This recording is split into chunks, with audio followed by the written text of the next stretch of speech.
সম্মানিত গাইস, একটা গুরুত্বপূর্ণ কথা, এই তারটা দেওয়ার কথা ছিল 15 নাম্বার, এটা দিচ্ছে 16 নাম্বার।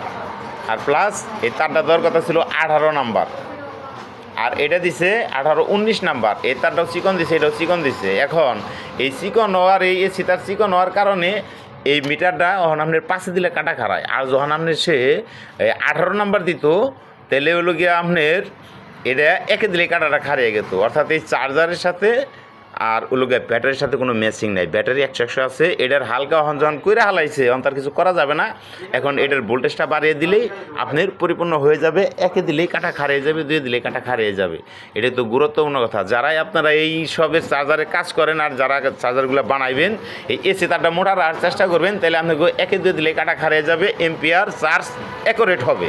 ধন্যবাদ সবাইকে, ভালো থাকবেন, সুস্থ থাকবেন, আসসালামু আলাইকুম। এগুলো কিন্তু গুরুত্বপূর্ণ কথা, খুব খেয়াল করে কথাগুলো শুনে নেবেন।